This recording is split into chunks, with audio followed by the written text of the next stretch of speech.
Assalamualaikum warahmatullahi wabarakatuh. Wilujeng patepang deui pamirsa sareng simkuring di channel Politikus Cilik. Anu dina danget ayeuna simkuring baris medar babad carita Sunda dina judul Hanjuang di Kutamaya. Pamirsa ngahaturkeun nuhun simkuring kanu parantos subscribe, kanu teu acan mangga diantos subscribe-na, like, share, komen sinareng dihurungkeun loncengna. Supados teu nyangklong kana waktos mangga urang ngawitan babad carita Sunda dina judul Hanjuang di Kutamaya. Anu disebut Sumedang ayeuna baheula mah Karajaan Sumedang Larang. Puseur dayeuna disebut Kutamaya.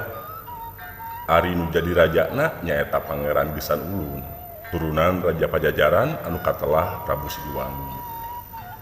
Malah bisa disebutkan yen Sumedang Larang teh minangka gaganti atawa anu neruskeun Pajajaran. Sabab makuta Prabu Siliwangi ragragna ka Pangeran Gesan Ulun. Hiji mangsa Pangeran Gesan Ulun patelak jeung Sultan Cirebon tepi kaderna perang Rongkah. Wewengkon Sumedang Larang dijorang ku prajurit Kerajaan Cirebon. Harita pasukan Sumedang dipimpin ku opat senapati, nyaeta Mbah Jaya Prakosa atawa Mbah Sayang Hawu, Mbah Nanganan atawa Mbah Batrawiyati Wiradijaya, Mbah Sangiang Kondang Hapa jeung Mbah Batara Pencar Buana atawa Mbah Terongpeo. Kakocapkeun dina hiji poe Mbah Jaya Prakosa menang laporan yen pasukan Cirebon geus katempo ngalet rek ngarurug dayeuh Sumedang. Harita keneh opat senapati ngayakeun rundingan dipimpin ku Mbah Jaya Prakosa pikeun nyegat musuh sangkan tekebat asup ka dayeuh. Pangna kitu teh sabab lamun perangna di jero dayeuh geus pasti bakal loba lembur anu ruksak satara hayat anu jaradi korban. Samemeh miang rek mapag musuh, Mbah Jaya Prakosa anu minangka kokolot senapati amitan heula ka Pangeran Gesan Ulun bari nerangkeun kieu.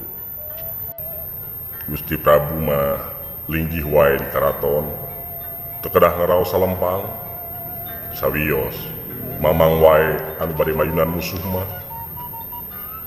Namun sateu acan mios mamang bade nancepkeun tanggal Hanjuang di juru alun-alun minangka kanggo tanda saumpami eta tangkal Hanjuang hirupna subur, hartosna mamang unggul di pangperangan, tapi upami katinggalina ngarang-rangan eta hartosna mamang kasoran.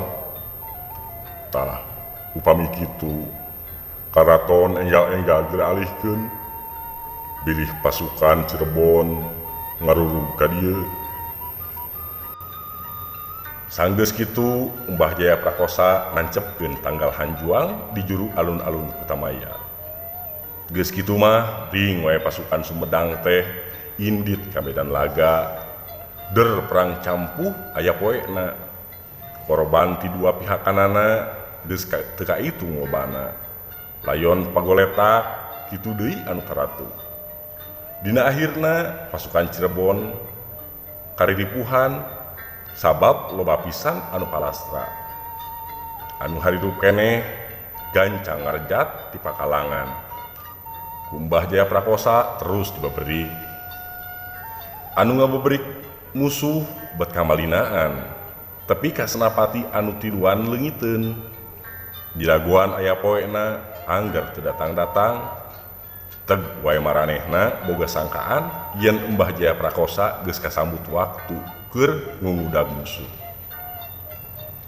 Pasukan Sumedang mulang ka dayeuh tanpa Mbah Jaya Prakosa.